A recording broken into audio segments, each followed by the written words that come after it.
Sex tournament. अब यही सब दिन देखने को बाकी रह गया लगता है। ये न्यूज़ पे जब मेरी नज़र पड़ी, सच कह रहा हूँ, हैरान रह गया। अब सेक्स भी एक स्पोर्ट यानी एक खेल बन गया है। इस खेल के भी कई राउंड होंगे, अपने रूल, नियम और क्राइटेरिया होंगे। इसे भी एज ए स्पोर्ट यानी जैसे फुटबॉल, क्रिकेट, बैडमिंटन, कबड्डी वगैरह एक खेल है।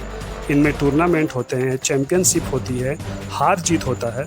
बिल्कुल इसी तरह अब सेक्स भी एक खेल होगा। इसमें भी हार जीत का ओपन चैम्पियनशिप होगा। इस मैच को भी बिल्कुल वैसे ही ओपनली खेला जाएगा और देखने वाली ऑडियंस भी होगी। तौबा अस्तगफिरुल्लाह।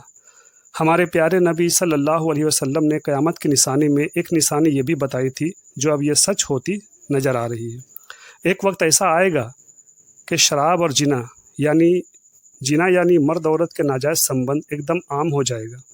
जिना को जिना यानी गुनाह समझा भी नहीं जाएगा। बेशर्मी इतनी बढ़ जाएगी कि शर्म को मुंह छुपाना पड़ेगा। बल्कि जिसके अंदर शर्म व हया होगी, जो ऐसी बातें करेंगे, उन्हें लोग दकियानूसी और पिछड़ा कहकर उनकी खिल्ली मजाक उड़ाएंगे। शर्म को ऐप समझा जाएगा और बेशर्मी को फ़न यानी आर्ट। घर घर में नाच गाना होगा। बाप ससुर के सामने ही उनकी बेटी बहू नाचेंगी। ये सारी बातें तो हम देख ही रहे हैं कि अब हमारे सामने हो रहा है। पहले टीवी के रूप में घर घर नाच गाना आया और फिर ये एकदम आम हो गया, जो आज घर की औरतें अपने बाप, ससुर, शौहर, बेटे, भाई के सामने ही नाचती हैं, त्यौहार हो, शादी या कोई फंक्शन। लेकिन आपको पता है ये बात रसूलुल्लाह ने कब कही थी? आज से 1400 साल पहले। 1400 साल पहले जब ये बात नबी ने फरमाई थी, तो उस वक्त शायद लोगों को इस बात पर यकीन करना भी बहुत ही मुश्किल था, क्योंकि तब का माहौल ऐसा था कि औरतें, ख़वातीन अपना चेहरा क्या, हाथ भी खुला किसी को नहीं दिखाती थी। उनके सर से दुपट्टा, पल्लू भी गलती से गिर जाए, उनकी चादर सरक जाए तो शर्म से गड़ जाती थी। वैसे माहौल में कैसे किसी को यकीन आता इस बात पर? लेकिन अब एक एक करके हुजूर की सारी पेशनगोई सच होती जा रही है।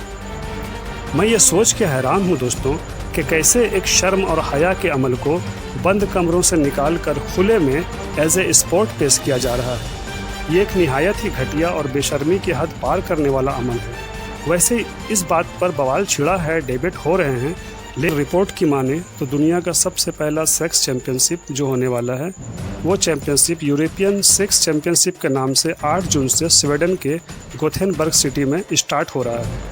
ये खेल 6 हफ्ते यानी 6 वीक्स तक चलेगा, जो स्वीडन सेक्स फेडरेशन के अंतर्गत खेला जाएगा।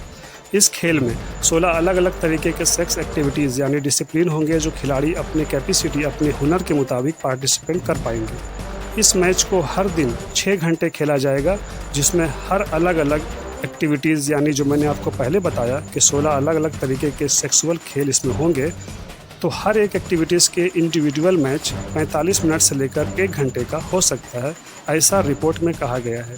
रिपोर्ट की माने तो इस खेल को खेलने के लिए अलग अलग देशों के लगभग 20 लोगों ने अपना रजिस्ट्रेशन भी करा लिया है। इस खेल के अपने कुछ क्राइटेरिया यानी मयार होंगे, हिंदी में इसे मापदंड भी कह सकते हैं। जैसे इस खेल के विनर को उसके सेक्स नॉलेज, अपने पार्टनर के साथ केमिस्ट्री, एस्टिमिना यानी बर्दाश्त की कैपेसिटी कितनी रही, इस सब बातों के मद्देनज़र ही फाइनल विनर चुना जाएगा।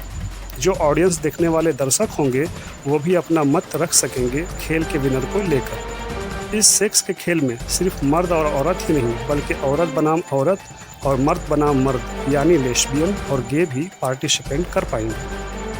मुझे तो इस न्यूज़ के कुछ पॉइंट्स ऐसे हैं जिन्हें खुल के बताने में भी झिझक महसूस हुई, लेकिन फिर भी खैर, मैंने सारी बातें आपको बता दी हैं इस खेल के और इसके रूल नियम के बारे में।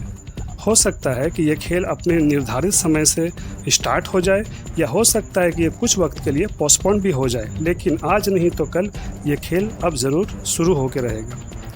इस न्यूज़ और इस बेशरम खेल के बारे में आप क्या राय रखते हैं, हमें कमेंट करके ज़रूर बताएं।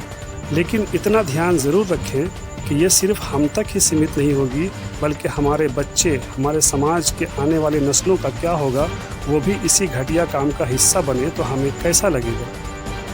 इस वीडियो में इतना ही, मिलते हैं एक अगले वीडियो में इंशाअल्लाह। तब तक रखें अपना ख्याल, खुश रहें, औरों को भी